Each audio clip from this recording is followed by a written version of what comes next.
Alors bonjour et bienvenue à LVA TV. On est très heureux aujourd'hui de recevoir deux grands hommes, Roméo Bouchard, Mathieu Bock-Côté, deux générations autour de la table. Roméo Bouchard, vous le connaissez parce qu'il a accompli de grandes choses dans le monde agricole, président fondateur de l'Union paysanne, auteur de nombreux romans, dont l'un qu'il a coédité avec VLB La Vie agricole, l'UPA, un monopole qui a fait son temps encore il y a quelques semaines. C'est un roman, je veux dire. Roman et essai, parce que vous avez fait aussi des romans avec Jean de Montpellier, c'est un peu un roman, c'est le roman de votre vie en fait. Présent également avec nous Mathieu Bock-Côté, que vous connaissez notamment en fait pour sa capacité à cerner les appréhensions de la société québécoise et à nous vulgariser tout cela. Il est aussi chroniqueur au Journal de Montréal, le Journal de Québec, au Figaro en France. Il a participé à certaines chroniques de La Vie agricole et il est également auteur de plusieurs essais au Québec. Alors, messieurs, on a quelques questions à vous poser qui vont évidemment toucher au monde des régions, de l'identité et de l'agriculture. La première question, Roméo et Mathieu, avez-vous les mêmes inquiétudes sur l'avenir des régions? Y a-t-il espoir de les revitaliser ou sommes-nous contraints à penser à un Québec des villes? À vous d'abord. Alors, vas-y. Avec plaisir alors.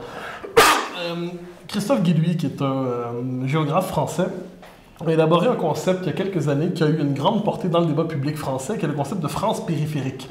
Donc il dit, il y a d'un côté les grandes villes qui sont intégrées au circuit de la mondialisation et qui, elles, ne voient pas trop de problèmes sur appelons ça les gagnants véritablement de la mondialisation. Mais il constatait qu'une part de plus en plus grande de la France basculait dans ce qu'il appelait la France périphérique, c'est-à-dire des villes qui ne profitent pas des avantages de l'ouverture généralisée des marchés, qui ne profitent pas non plus généralement du monde nouveau qui s'installe sous le signe de la diversité, des êtres heureuses, des villes qui sont un peu abandonnées comme si elles appartenaient au monde d'hier qu'il fallait laisser dépérir d'une manière ou d'une autre. Et c'est ce que visent nos régions au Québec aussi? Alors c'est la question, ce qui me semble intéressant, c'est de s'assurer qu'au Québec, on ne crée pas, peut-être y sommes-nous déjà hélas, une forme de Québec périphérique, c'est-à-dire d'un côté, une préoccupation pour Montréal, la métropole qui se croit à l'avant-garde de la modernité et qui regarde les régions non pas quelquefois comme un autre mode de développement, mais comme les traces du Québec d'hier appelées à s'effacer. Bon, à la rigueur, on s'intéresse aussi à Québec parce que c'est la capitale, on dit qu'il y a une vitalité propre à la métropole, c'est vrai, mais je m'inquiète, moi, de cette espèce de montréalocentrisme qui fait en sorte qu'on croit que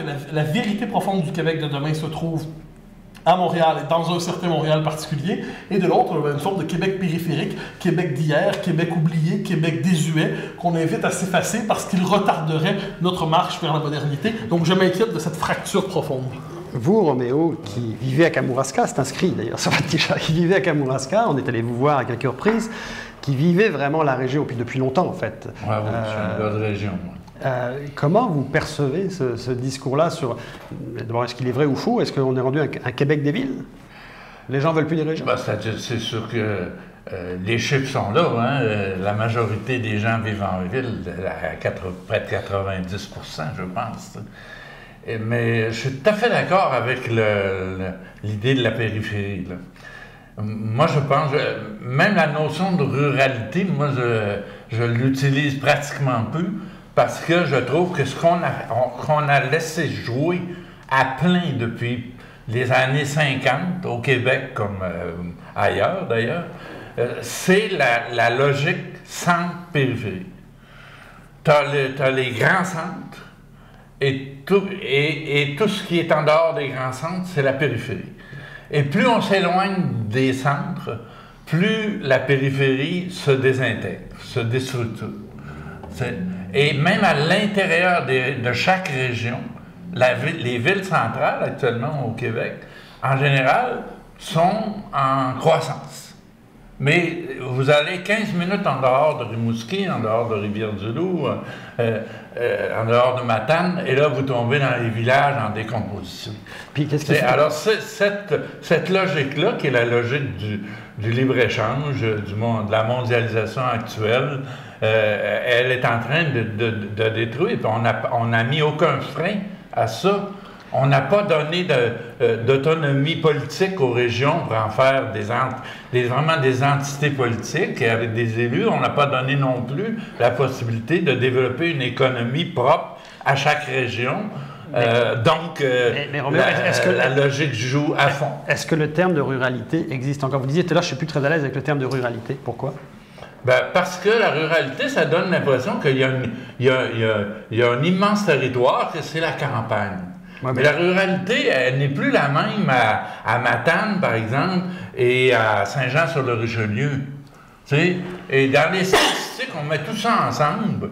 On met la région de Mirabel est considérée comme une MRC rurale, un territoire rural. Parce que dans le marketing... Alors, les statistiques, au bout de la ligne, sont faussées complètement. Donc, c'est pas la ruralité. La ruralité, c'est un concept un peu idéologique, là, puis un peu poétique. Donc, le marketing agricole autour de Tous Ruraux, vous n'êtes pas très à l'aise? Autour de... Tous Ruraux, le marketing agricole qui a été mis en place cette année. Tous Ruraux, c'est un très mauvais concept, quant à moi. C'est-à-dire, c'est un concept pour beurrer une réalité qui n'est plus ça. Tu sais, on n'est pas tous ruraux, puis tous les ruraux ne sont pas pareils.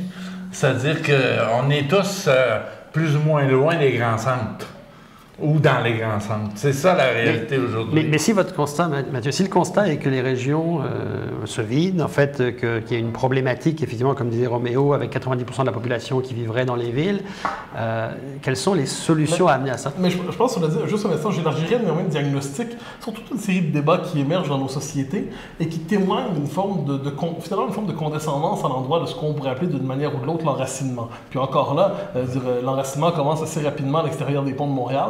Moi, je note, par exemple, dans le débat sur l'identité, le débat sur la Charte des valeurs, tous ces débats qui reviennent, qui finalement parlent toujours de la même chose, c'est-à-dire la possibilité pour les Québécois de poursuivre leur aventure historique sous le signe d'une identité partagée, eh bien, c'est comme s'il y avait une prime morale au fait d'être un urbain citadin de certains quartiers de Montréal où on aurait accès au cosmopolitisme postmoderne dans toute sa richesse et sa complexité. Et plus on s'éloigne de ces quelques quartiers qui sont des territoires symboliquement élus par la mondialisation, plus on considère que les gens n'ont pas la complexité d'être, n'ont pas les fréquentations nécessaires, n'ont pas les réseaux qui leur permettraient d'avoir une conscience éclairée, par exemple, des enjeux liés à l'identité et à la diversité. Donc, on va dire, oui, mais ces gens-là sont de région. Qu'est-ce que leur propos peut nous dire sur la question du français, de l'intégration des immigrants? On va nous dire que... Et là, il y a une forme de paradoxe.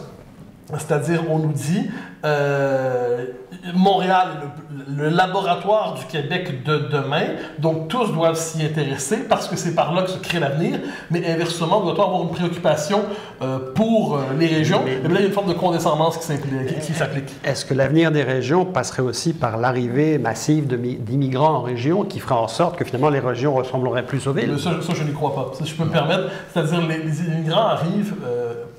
ils sont pas plus fous que nous, là. Alors, le Québec se vide des régions vers les villes, mais les immigrants arrivent en ville et principalement à Montréal, et pour différentes raisons préfèrent y rester. Donc, l'illusion d'une forme de régionalisation massive de l'immigration, c'est un fantasme récurrent dans la vie politique québécoise. Il va y en avoir un peu. Il y en aura toujours un peu. Mais seulement, ça ne sera pas massif, ça c'est certain. Mais tu sais, un des défauts, des problèmes de la culture, de la société urbaine, c'est qu'elle est hors sol. C'est qu'elle est détachée du territoire. Et ça, c'est tous les problèmes d'identité avec lesquels on est aux prises en ce moment. Ils viennent beaucoup de cette coupure-là qu'il y a avec le territoire. Parce que le territoire, c'est l'histoire.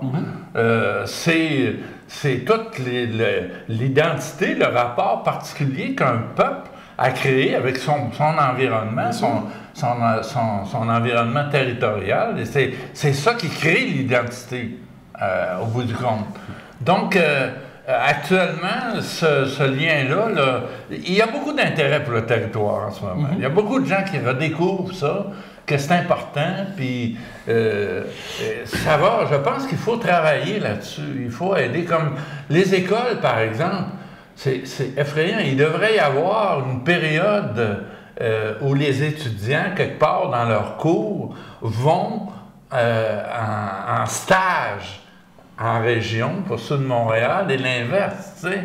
Et ça créerait une dynamique complètement autre en termes d'identité puis de référence historique, collectives.